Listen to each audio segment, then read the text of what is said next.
couple of things really quickly. When my son was born in 2010, and I think he was 4. Certainly, I think he was too young. I brought him to see the first of the latest sequence of Star Wars movies. What was it called again? The one with Daisy Ridley. Anyway, it was coming out around Christmas time. We went to see it. And that became like a tradition for me and him. Because every December, around December time, from 2014, 15, 16, 17, 18, 19, a new movie would come out. Like all those Marvel films come out, like Endgame and Infinity War and so on. So and the Star Wars. So he and I would go to see a movie together every Christmas. That ended with COVID and so on. But I know that when he's older, because I know the way life works, and when I'm in the past, I'm a photograph on the wall somewhere, that he'll see those films and he'll remember me and those happy times in the same way as I remember sitting down with my dad when I was a kid watching John Wayne movies or Kelly's Heroes. When I think about my daughters, I think about going up to the wall, the hurling wall, up the club, up the road here, Westminstown Gales. On summer days like this, which we will be doing it later on today, just going up for an hour and just smacking a ball around, and it's just magic. It doesn't mean anything on its own. It's like trivial. It's just like you're going up to smack a ball around. But these things, I know, these things do create connections and memories. They do. So when, in 40, 50 years' time, please God, when they're, revisiting the club they played for as kids, they'll remember those days and they'll smile, hopefully. So I suppose the reason I'm starting with this is because I want you to think about the idea of what bonds us to the people that we love. And often what bonds us is as simple as memory. It's memory. It's the looking back on shared times. And we often, our minds have a wonderful capacity to edit out the shit times. As I'm sure my kids say, well, actually, Daddy, no, what I remember is you always giving out to me. I hope not. But Heaney is very interested in the idea of the connections between past and present. And he's also very interested in the idea of family. I mean, when you were doing a junior cycle, I'm sure you probably read Midterm Break, or When All the Others Were Away at Mass.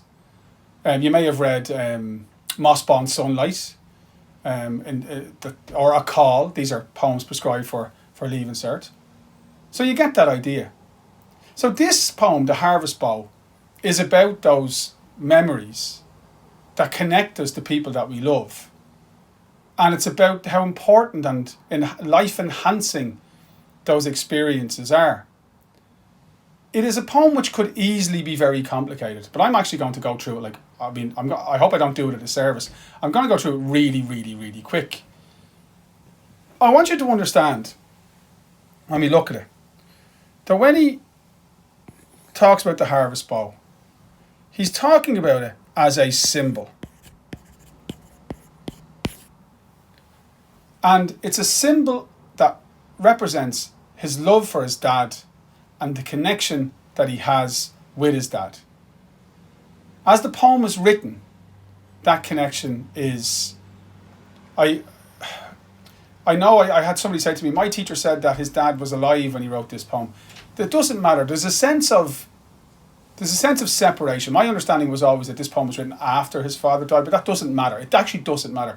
Because this poem is a poem about how even when in the physical world connections are broken, memories remain to bind us.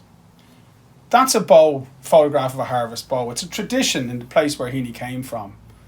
At harvest time, you take a piece of wheat and that you knit it into, or plait it, I suppose, into a bow, and then people would wear it on their lapel of their jacket for a day or two around the time of the harvest festival.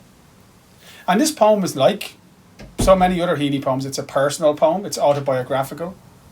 It's a memory poem. Sorry that the wind is blowing like hell, but I need the window open because it's very warm, so the door is banging. And the poem is a celebration of his love for his dad, and also quite a poignant reflection on separation. I'll go through it really quickly. He remembers his dad, who was a farmer, so he had big farmer's hands, and the skill that he had delicately making these bows. As you planted the harvest bow, you implicated the mellowed silence in you in wheat that does not rust, but brightens as it tightens, twist by twist, into a knowable corona, a throwaway love knot of straw. Now I would be learning those 3 lines. I'd learn them nearly as set. I'll put them in the quotes test as sorry, now there's somebody drilling outside. I'm going to just close the window. Sorry for the interruption.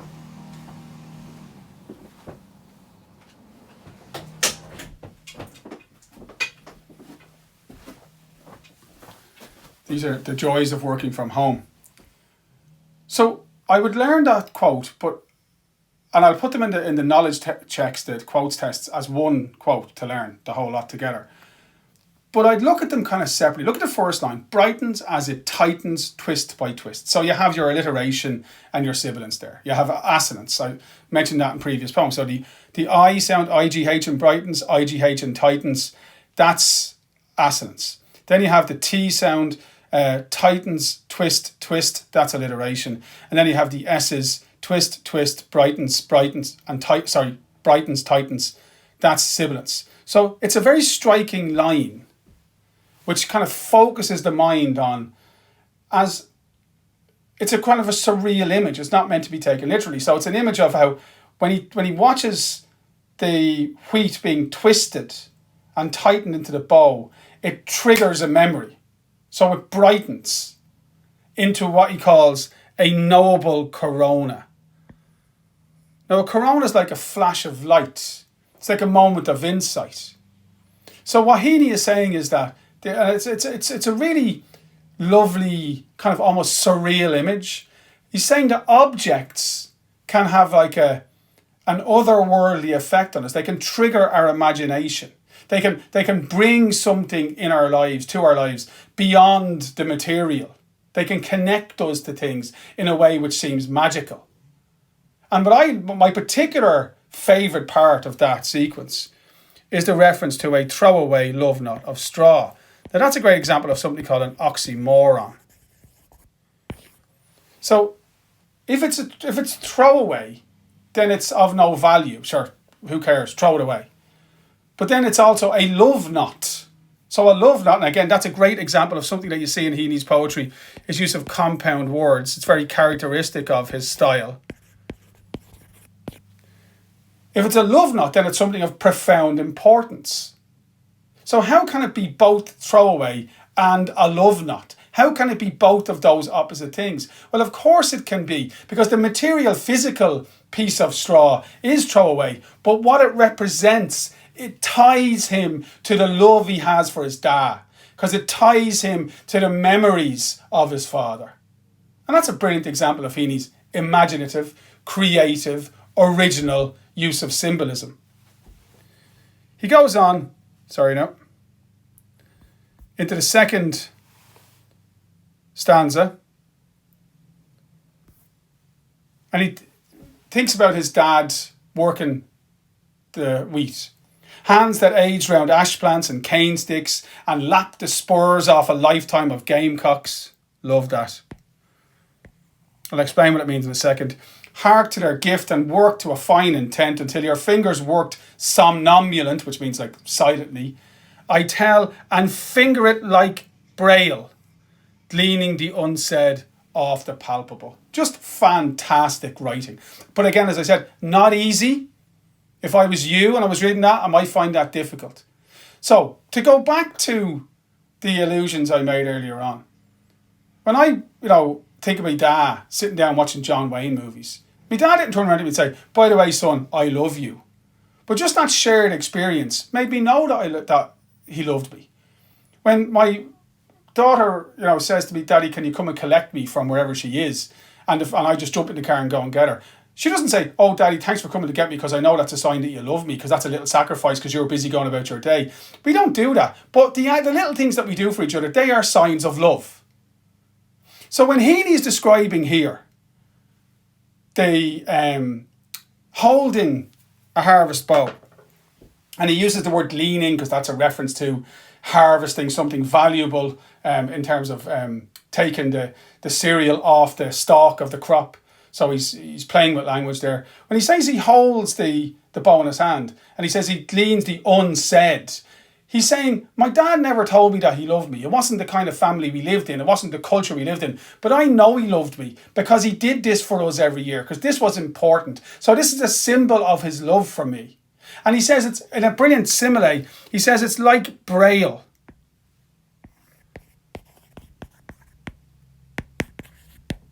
And of course, Braille is a language of communication that's not oral, it's haptic, it's by touch.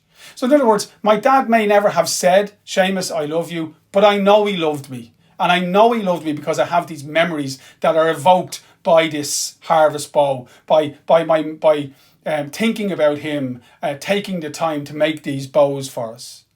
And the line that I marked in blue, which is one, I like it, but I'm not sure you'd learn it. I think it's a really interesting line because it shows his dad as a tough man. A gamecock is a fighting bird. It's a male hen. And its spur is the back of its foot. To lap the spur off is to chop the back of the foot off so that they can't get up to fight. So you can see there that Dad was a combination of things. He wasn't a simple man. He was a rural dweller. He was a farmer. He was a tough man, but he was also a gentle man. His fingers could move somnolent as he made these very delicate and fragile bows. So he's thinking about the complicated relationship he has with his dad. He's thinking about his great love for his dad, maybe his frustration that they don't tell each other or didn't tell each other they loved each other, but he's also reassuring. He also is reassured by the knowledge that his dad did love him because he has these memories. And here we have, in the third stanza, a beautiful memory. And if I spy into its golden loops, and I always think this is a really good cinematic image, the camera moves and then suddenly you're in a different scene. And he's saying, if I look at this, so he's writing, as he writes the poem as a grown man, and as he looks into the bow, it kind of brings him back to a childhood scene. I see us walk between the railway slopes into an evening of long grass and midges. So it's summertime, late summer, late summer harvest time. Blue smoke straight up because there's turf being burnt, old beds and ploughs in hedges, an auction notice on an outhouse wall. So all these details that he adds in, typically again for Heaney, his forensic attention to detail, his meticulous attention to detail, incidental details that don't appear to be important.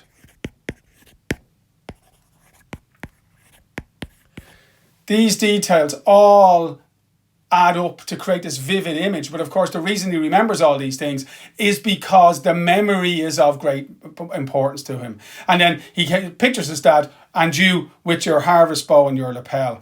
Me with the fishing rod, a little bit of enjambment or enjambment as he moves across from stanza to stanza, already homesick for the big lift of these evenings, as your stick whacking, I love the onomatopoeia of whacking, the tips of weeds and bushes, beats out of time and beats but flushes. And again, that's all quite difficult, it's quite surreal. It's about the connections between past and present. Nothing that original town lad. And then I love, still tongue-tied in the straw tied by your hand. And of course, tongue-tied is when you can't get the words out.